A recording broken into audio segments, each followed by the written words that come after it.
So, by the time this video comes out, it will have almost been a full year since the Rise of the TMNT movie debuted. And it'll be especially close, or maybe on the same day, of the release of my first Rise of the TMNT video. And since I watched this movie last year, especially after declaring my love for the show in that video, I of course intended to review this movie. Now you may be wondering, Darion, why did it take you almost a year to review this movie? Well, there are a plethora of reasons for why I waited so long to review this movie, but the main one being that I didn't know what I was gonna say. Now, what I mean by that is that for this for this series, I couldn't just come out of the gate with, oh, the Rise of movie was amazing, or I love the Rise of the TMNT movie. It couldn't be anything simple or redundant like that. But after all this time, and especially with Mutant Mayhem right around the corner, I think I finally know what it is I'm going to say. Goodbye, Rise of the TMNT.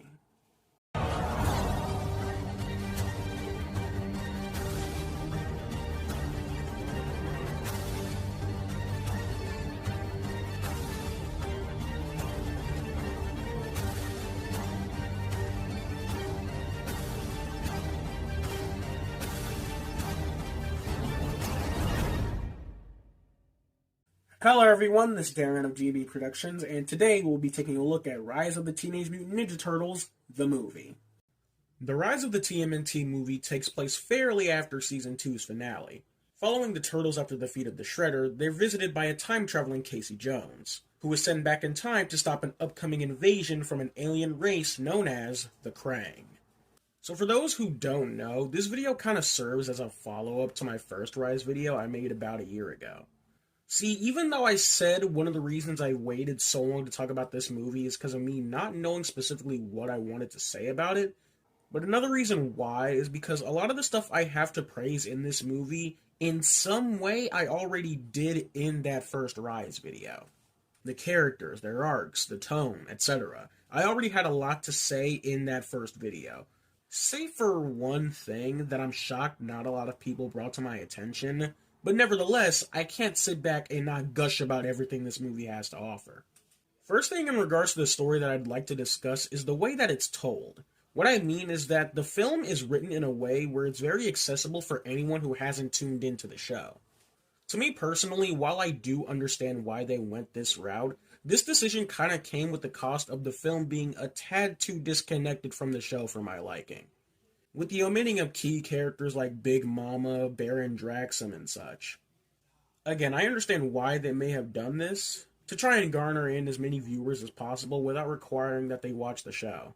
But this leads to certain things with the characters and their development, specifically with the whole Leo being the new team leader thing, coming off as a bit weird. There are a few instances where mental gymnastics are kind of required to make things seem a little more cohesive. Like, throughout the story, the word hero is thrown around a lot. For the sake of the movie on its own, it can be taken at face value. But for anyone who tuned into the show, I think it's easy to infer that they mean leader instead of hero in some scenes, if that makes any sense. Like anybody who watches the show and then watches the movie afterwards, just substitute the word hero for leader in certain scenes, and I feel like it'll make a bit more sense. That, and this is a bit of a personal issue for me, the lack of mentioning the Turtles' new subway home. This is a bit of a staple for some TMNT iterations, and I'd have liked it to have been addressed a little bit more. Again, I understand why they made this choice, but for it to potentially be the last time we see these turtles, I personally would have preferred to have gotten a bit more of what made the show stand out. On its own, it works, but being connected to the rest of the show, some of this stuff could have been handled a tad better. But regardless of that stuff, overall, the story was fantastic. The stakes couldn't have been elevated higher, with the looming threat of the Krang invasion being brilliantly portrayed. The show had a lot of good and serious moments, but this film brings things to a whole new level. The opening 5 minutes were absolute perfection, and a great way to bring us into this narrative. The whole apocalyptic opening ain't anything new or original, but seeing the future that beholds these guys, 2 out of 4 turtles, dead. April, dead. Big Mama's freaking dead, and it's absolutely devastating. Everything this opening entails just makes it an amazing start to this movie. A story choice I also really liked that they went with was temporarily nixing the turtles' mystic powers. A huge part of this show's identity and these turtles' story has been completely removed, and it just further adds on to the tension in the story at hand. And it just makes it all the more cathartic and cool when they come back, and it's just so fucking cool. The pacing as well I really enjoyed. It's quick to the draw in a lot of scenes, and I don't mean that in a bad way. Just in a way where you don't have a lot of room to breathe. Whether it's the bit with the Krang invading the base, the turtles battling the subway tunnels, or Donnie and Mikey stuck in the tank that's about to be crushed. A lot of it just does a great job at keeping you invested in the danger at hand, and it doesn't let up. But that's not to say that we don't get a bit of downtime, because we certainly do. And no scene feels too long, quick-paced, or tacked on. It all flows together brilliantly. The tone is something that this show has always gotten flack for, what with it being a more comedic take on the turtles. The show, while definitely more goofy and comedic, definitely knew when to take itself seriously. That doesn't stop for this movie. It doesn't strike a perfect tonal balance, I'd say, but it still managed to be very strongly put together. The intensity is really felt in a lot of scenes. The entire sequence of the turtles first meeting the Krang immediately come to mind. This bit right here being one of the most chilling moments I felt while watching the series.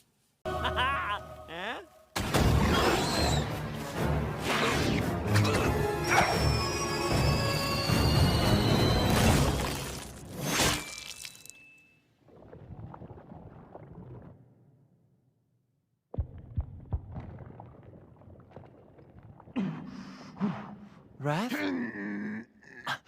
And Leonardo snapping at Casey was just pure and utter gold. But I can't ignore the humor in this as well. Seeing as Rise was very comedy-centric, how did I feel about the humor in this movie?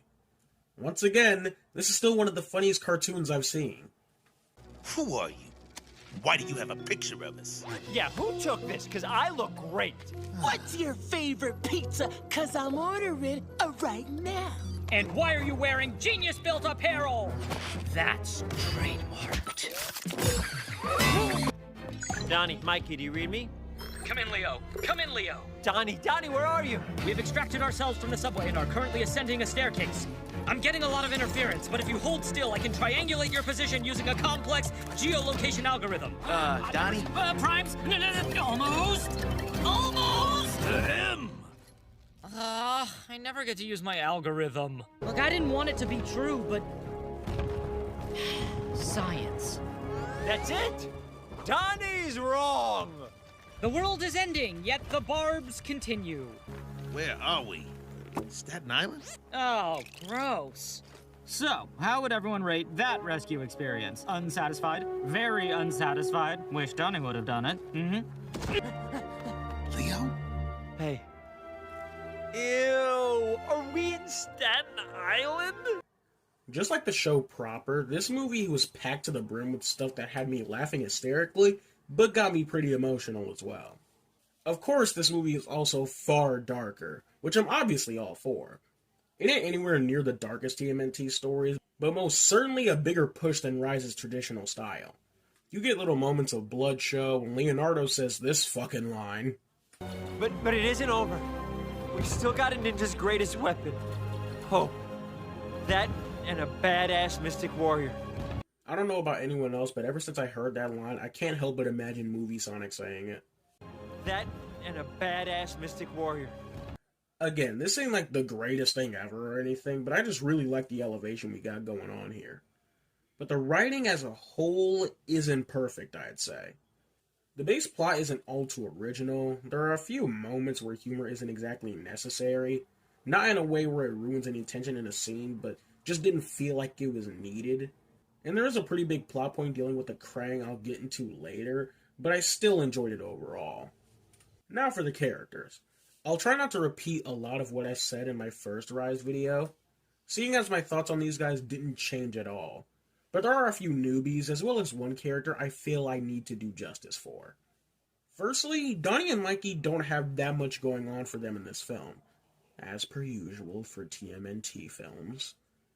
Of course they're written brilliantly, Donnie has that dry cynicism that I can never get enough of, and Mikey is still that comedic ball of sunshine we all know and love.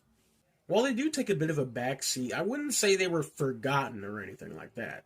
They had an important place within the story, it's just that obviously there was more focus elsewhere. Donnie served as the biggest comedic element for this film. That's not to say he was just used as comic relief or anything like that, but again, he just didn't have too much going on. I do like how Donnie's soft shell takes a bigger precedent in this film, though, with Mikey constantly being protective of him and not wanting him to be exposed. Leads to a pretty disgustingly cool scene where Donnie exposes himself to help everybody out further on the mission, and yeah, it's pretty cool. The main thing Mikey gets is this reoccurring element of him trying to become a mystic warrior, after hearing Casey talk highly of him in the future. For most of the movie, it was treated as a running gag until he finally does it to save Leonardo. The best thing to come out of this subplot was the fact where future Mikey met his timely demise, present-day Mikey is able to push through by having his brothers by his side.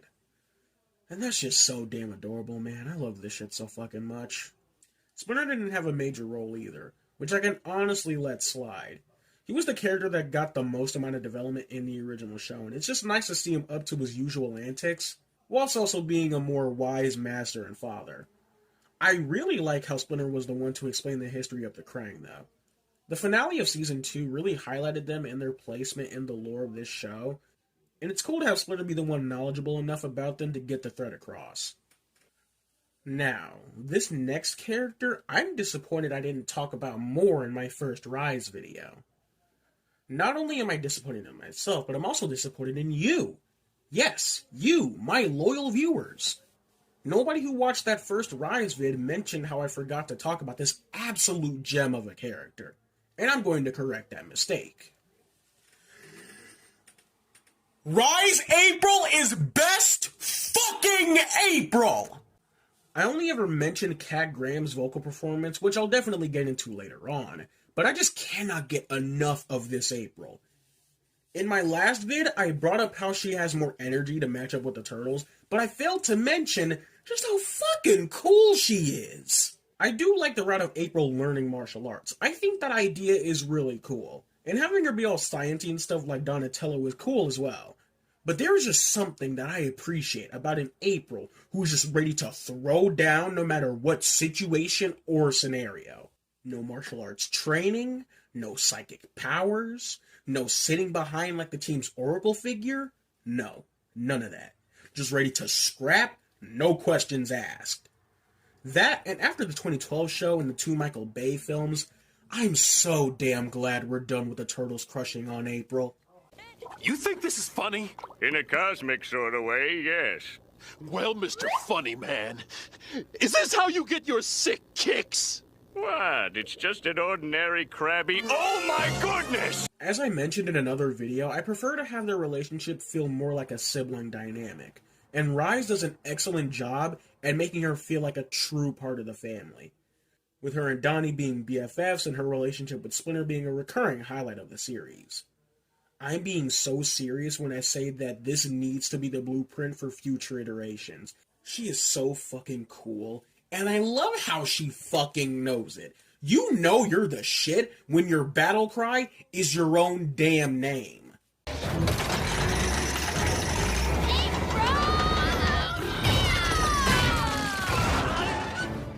This movie also introduces Rye's interpretation of Casey Jones for the second time. For those who don't know, in the Season 2 finale, we get the reveal that the prominent character known as Foot Recruit for a majority of the show was revealed to be Rye's take on Casey Jones. Now that was cool and all, but it kind of felt like a rushed reveal, which I can kind of forgive seeing what the crew behind the show had to deal with. But it got a little confusing when the first trailer for the movie dropped, and we saw that we'd be getting the quote-unquote real Casey Jones who comes from the future. Now, we do find out later that future Casey is the son of Cassandra, but nevertheless, this movie's version of Casey is supposed to be the, quote, real Casey Jones. And how does he fare? I'm not gonna lie to y'all, I find this guy boring as hell.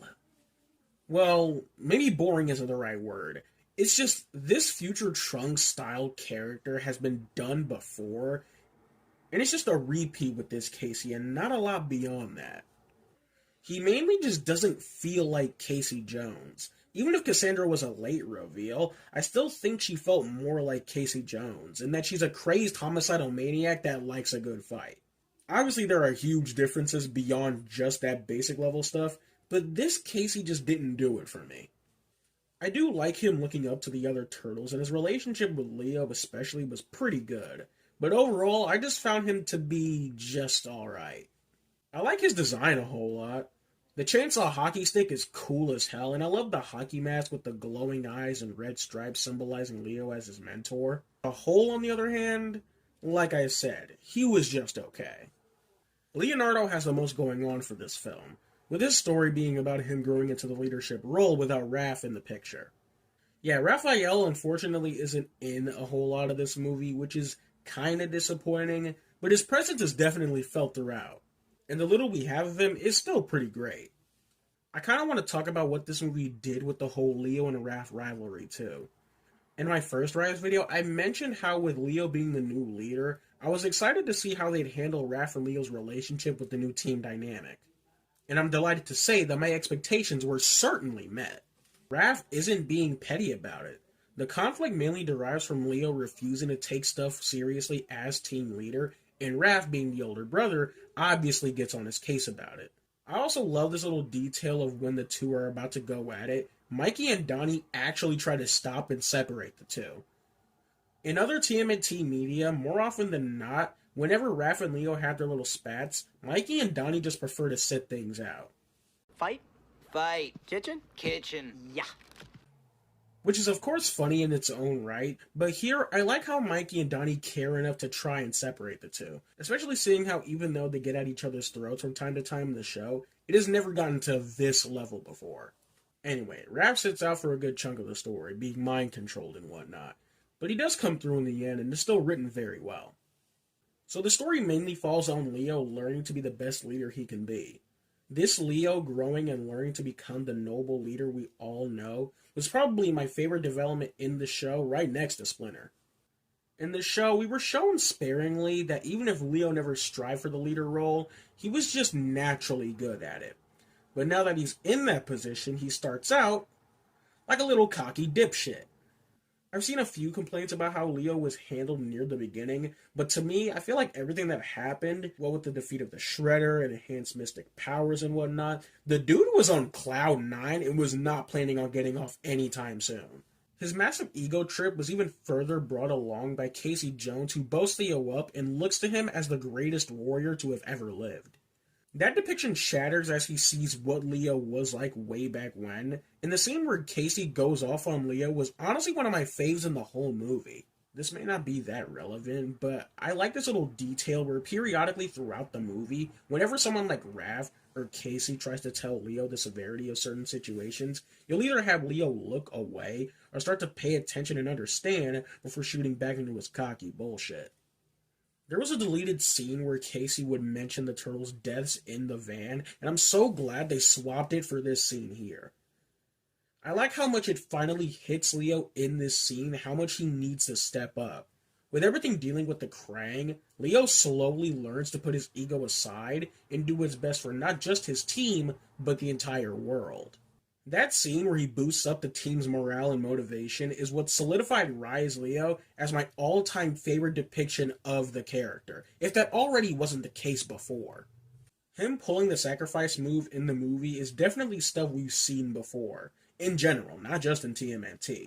Hell, the main thing this reminded me of was 2012 Leo staying behind on the Technodrome in the season 1 finale of that show. But anyway, I don't know what it is about this scene in particular that always gets an emotional reaction out of me. That, topped with everyone's reaction, especially Casey's, always gets me. Like I said before, the scene where the turtles come together to bring him back is just so fucking good, man. Another thing I want to bring up is how cathartic it feels to have them call themselves the Teenage Mutant Ninja Turtles. Throughout the show, it was a minor running gag at how they'd say variations of the title, but not actually say it. It's very easy to have that kind of thing be corny as hell, and if I'm being honest, some of the time it was. But here, along with them achieving their mystic powers again, is just so damn satisfying. You will be consumed like everyone else on this pathetic planet. Bad chance. We're not like everyone else on this planet. We are The Teenage Mutant Ninja Turtles!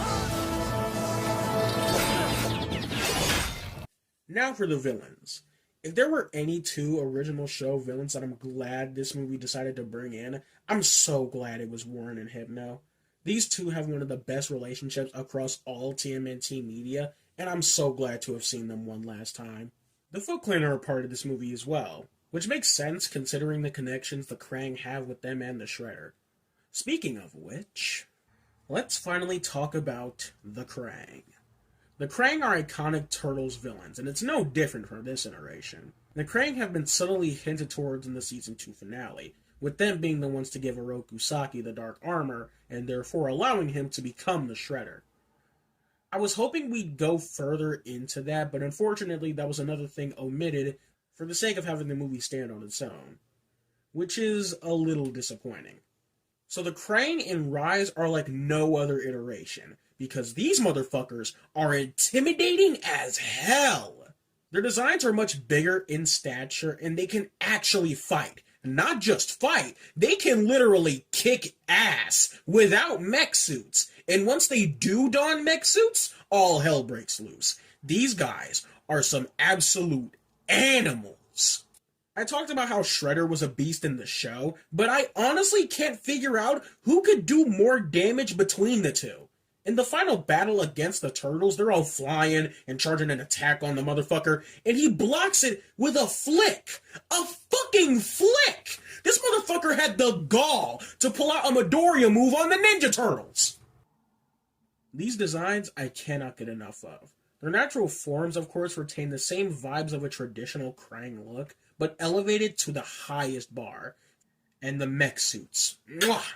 Oh my god, the mech suits look so damn good. Not my particular taste when it comes to Krang design, but nevertheless, they look cool as all living hell.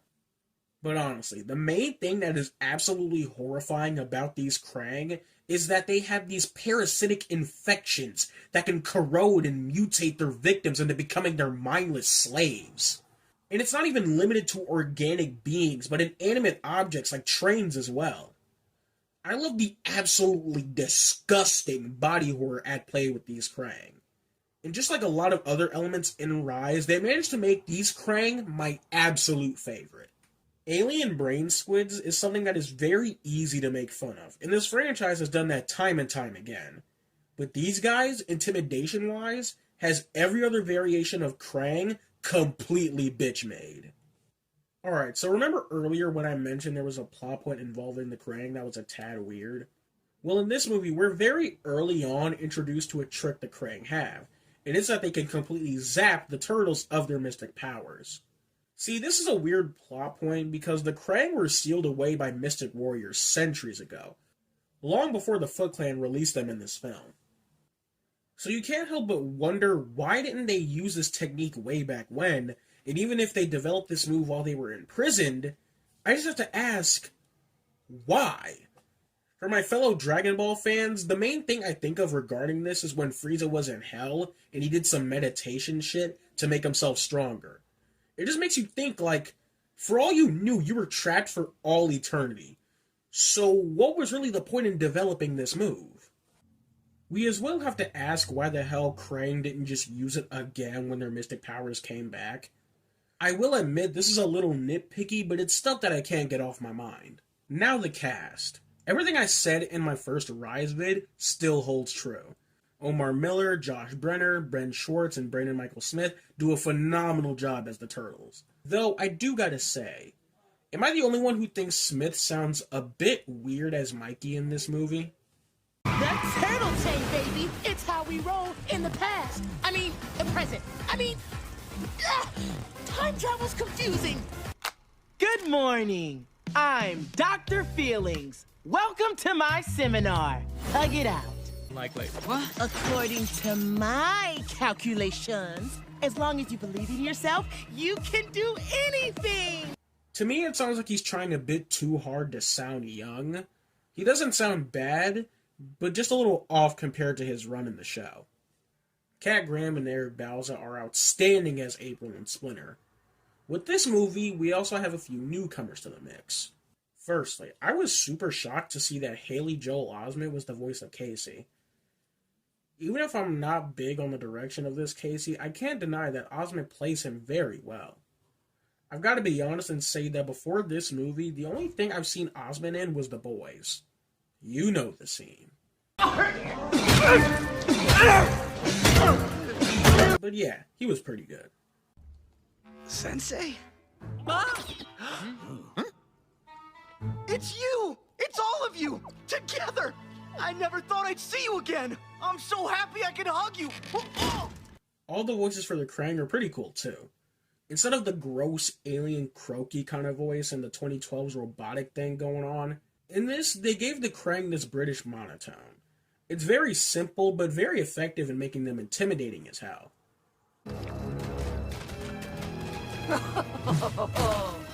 How I've waited for this day.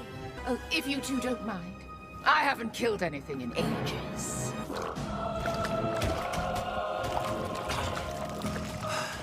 I'm finally free! The people of this planet will pay for what they've done to me. Weak words, weak actions. I have forever known what you fail to understand. Strength always prevails! Now, the animation. What else can possibly be said at this point? This movie is a visual goddamn masterpiece. I can't even count how many frames of this movie I just love to have hung up on my walls. It's so gorgeous. Everyone over at Flying Bark did an outstanding job working on the show, and this movie isn't any exception. The characters could be doing the most simple and mundane things, and the animators would still find a reason to make it smooth and crisp as hell. That's not even taking into account the action. If there's another thing Rise excels at, is its very quick-paced and well-choreographed action sequences. I don't know why I didn't think going into this there would be a fight scene on par with the final Shredder fight from Season 2. That fight with Krang after the Turtles get their powers back is so fucking cool. Mikey throws a fucking building at the guy. A whole ass building! Oh, and before I forget, I did want to briefly talk about the Mystic Powers. So by the end of Season 2, our heroes get a massive upgrade. Leo is able to quickly zip to his swords as he throws them, Raph is able to create shadow clones, Mikey could just do more of the same thing but with 2 nunchucks, and Donnie just becomes Green Lantern, basically. I wanted to bring this up because for some reason in this movie, I think they just forgot Raph can make shadow clones because, he just never does it. Yeah, kind of lame, not gonna lie. And Donnie basically being Green Lantern is just the coolest fucking thing ever. Shit on a biscuit, I almost forgot to talk about the score. The score for this movie is absolutely phenomenal. For the past year alone, this score has been constantly replaying during certain scenes in the back of my mind almost regularly. Whether it's Leo racing to get the Krang portal key, the Turtles battle with the Krang, Leo getting stuck in the prison dimension, and this little leitmotif being used.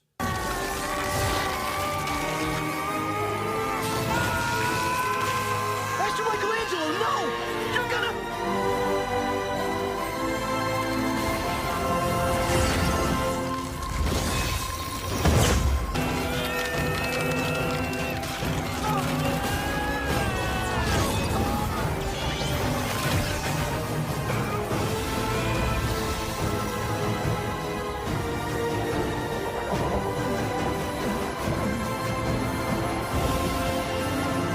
I swear this shit always gets me so damn emotional no matter how many goddamn times I watch it. It's just so fucking good. And I think that's all I've got to say. If this truly is the last we'll see of this version of the Turtles, then it sure was one hell of a way to go out.